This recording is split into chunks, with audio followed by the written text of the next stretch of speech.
Hello everybody. So today I want to talk about a recent mod that I did, and that is the Ultimate Game Boy Advance with a bunch of mods built into it, which I did, which includes this FunnyPlaying Laminated IPS LCD, louder sound, the ability to slow down or speed up games, rechargeable battery, and more. So I will go into the features overview for this heavily modded Game Boy Advance. So enjoy! The first feature I want to talk about for this heavily modded Ultimate GBA is this ultra clear shell right here. And as you can see here, unlike the frosted clear shells, you can see the inside of the system clearly. And how I made this shell from frosted clear to ultra clear was I used this shell made for fitting the laminated FunnyPlaying IPS LCD, and while the shell was originally frosted clear, I have used the 2K clear spray paint glamour clear, and I sprayed it onto this shell, and I turned this shell into an ultra clear shell. As you can see, as mentioned earlier, you can see the inside of the system clearly.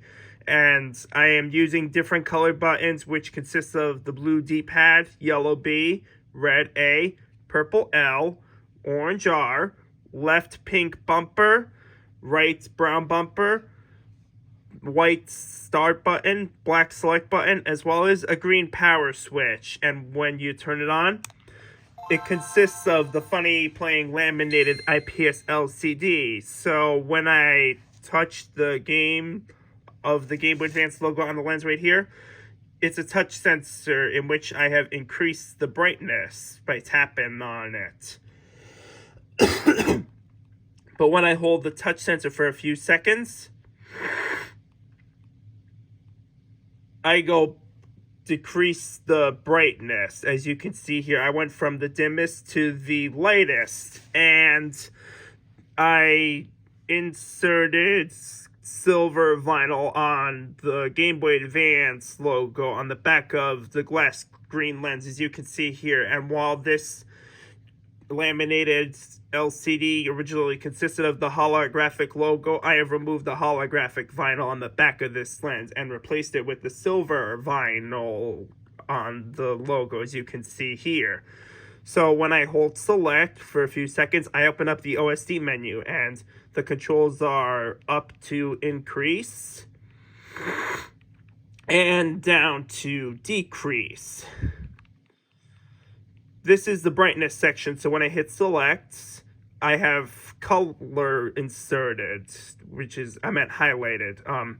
There are 4 options for color, including 1, normal, 2, highlight, 3, black and white, and 4, pea green to befit the appearance of the Game Boy original screen. And now moving on to the display effects, 1 is normal, 2 is slightly blurrier than 1, normal, and 3 is the pixel grid.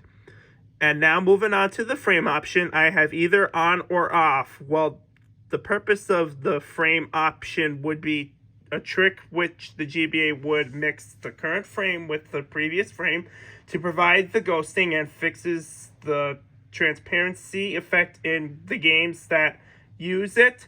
An example would be F-Zero for the GBA, which features a transparent map in the bottom left corner right here, even though I actually do not own F-Zero for the GBA.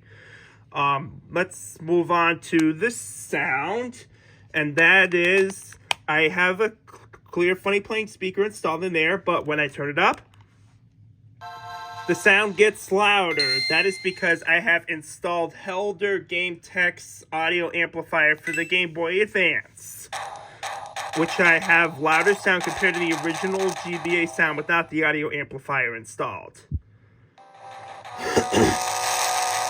This thing gets insanely loud, as you can hear. Moving on to the next feature, and that is when I hold select and press L, the system slows down. But when I press R and hold select at the same time, I increase the speed. So again, Hold select and press L would decrease the speed, and hold select and press R would increase the speed. Well, that is because I have installed the InsideGadgets ClockXControl module board. And there's something else I want to talk about too, and that is I have installed Helder GameTech's new Game Boy Advance capacitors, as you can see here.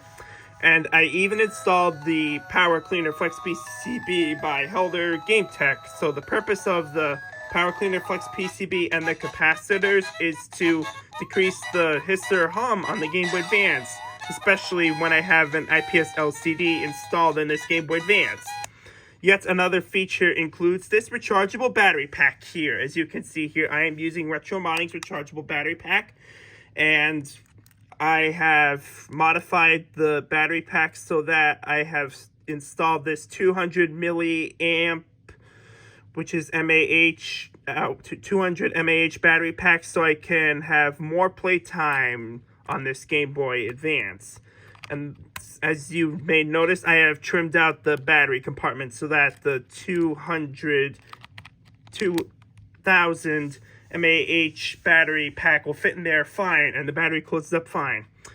So when I have a charger, this, as you can see here, this is a USB-C plug right there. When I plug it in, this blue light will show up. That means the blue light means charging. Green light would mean fully charged, and red would mean battery low. So, yeah.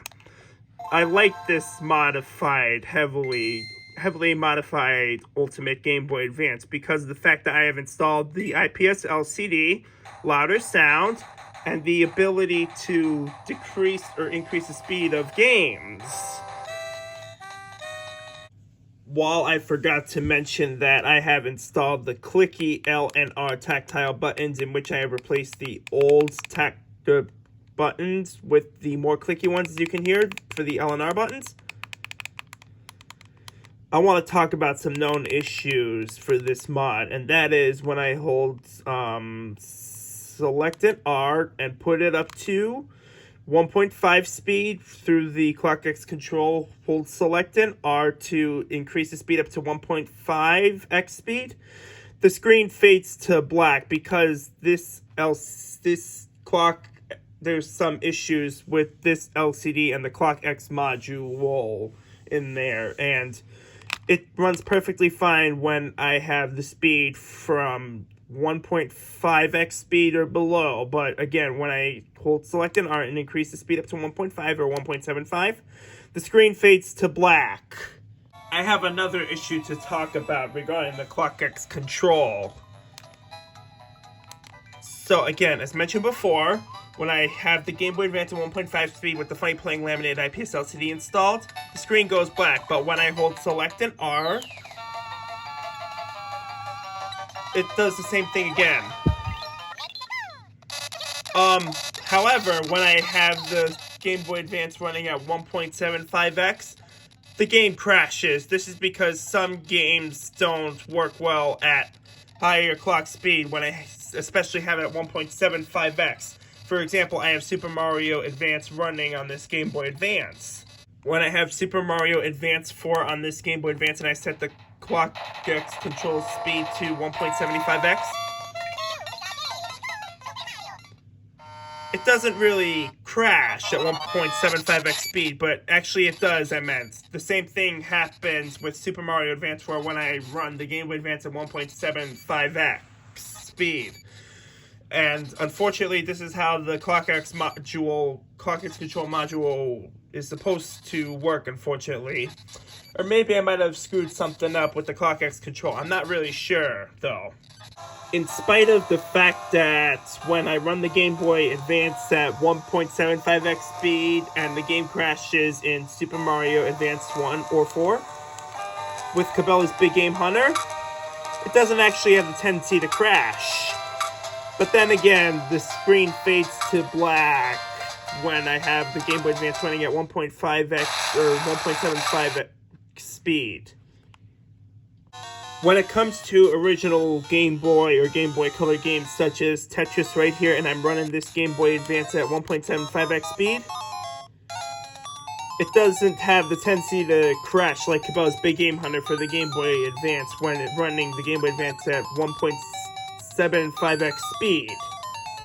This ultimate heavily modded Game Boy Advance, this one right here, is the exact same one in which I have installed the FunnyPlaying Laminated IPS LCD in a beige Arctic white shell made for this Laminated IPS LCD. And while I have decided to push it further by installing more mods into this thing, when I was trying to install the ClockXControl in this Game Boy Advance while the tactile buttons have been installed, I couldn't really get it to work, and unfortunately I have ruined the solder pads for the contact pads like the B&A button when I tried reinstalling the ClockXControl and installing the InsideGadgets ClockXControl module board in there. So I have replaced the motherboard, this one, with a more better one, and that I have more solder pads on there and not the ones that I have accidentally burned up in there. And yeah, I think this wraps up for this video. If you have liked this video regarding this heavily modded Ultimate Game Boy Advance console, why don't you give this video a thumbs up and make sure you subscribe to this channel for future content.